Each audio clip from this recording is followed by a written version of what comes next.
Hello friends, welcome back to Microsoft Access Tutorial 4. In this video, I'll talk more about forms in Access. So let's deep dive into the practical stuff. So in last video, I talked about forms, split forms. In today's video, I'll talk about multiple forms and blank form. So I'll focus on blank form only today because multiple form is very easy. But when you make multiple form as a subform, it becomes complex and then I'll create a new video for subform. So how you can create multiple forms? In order to create a multiple item forms, you have to select the table, right? And then click on multiple items. So it will create multiple item for you. And then we can save it, right? So this is a very simple form, but when you use it as a subform, so it becomes complex. So I'll create a separate video for the subform here. So multiple form is done. Okay. Now I'll talk about blank form, right? First you have to click on blank form here, right? So now you can see a blank form. Now I'll save it like login form, and you can see this form login form is a big form, so I'll have to create a small form for that, right? So how can I change the property of this form? I'll click on design view and then click on property sheet. So here there are 5 tabs. I'll keep on talking about each one of these tabs too often. So for the timing, I'll click on others tab and then select this pop up as yes. And now it has become my login form, a small form, right? So if you run this form here by double clicking, you can see here this form. Now there is a record selector as well. I don't want to showcase that record selector. So what I need to do, I'll have to click on design view. Again, click on property sheet. Then I'll select format tab, and in record selector here you can see there is a property named record selector. I'll select no. So now it will not show me record selector.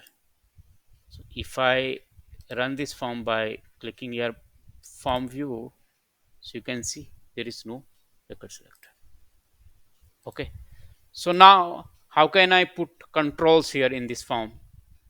There are two ways to put these control. One is simply put these unbound control here from this tree under design tab. And there is another way to directly bound controls which are directly bound to your table, like student ID. I'll put it here and then password here. Save it on. If I run it, then you can see first record is coming directly. Since this is the bound control, so you can directly fetch this information. Let me show you one more way to put unbound control. So all I need to do, I have to click each one of these control which you want in your form. So for time being, I am using text box control. One more, one is for ID, the second one is for password, and then I'll also want to have a button over here. So I'll put button, I'll cancel here and then rename it as submit button, small one. And then I can even change the color, font color of this, be blue for the timing, right? So now you can see these are the unbound text. Now I can change it as per my will, like student name, student ID, and then password. So far so good. So if I run this form here now, so you can see if I write here, but in password you can see the password. I don't want to show the password. I'll click on unbound control, which is the password, click on properties and then click on data. Under data tab I can see input mask. Now click on this three dot and I'll select this one and then next. and finish. Now if I show you here, you can see this is shown in restriction. I'll have to change the control name here. You can see text box 2. I don't want this to be text box 2. I want to rename it as txt student id, student underscore id, and in the next box student underscore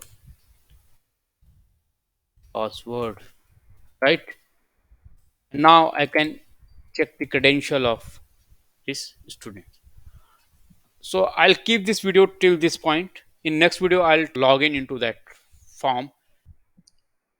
Thanks for watching this video. If you think this video is helpful for you, please give it a thumbs up and hit the subscribe button. Thank you.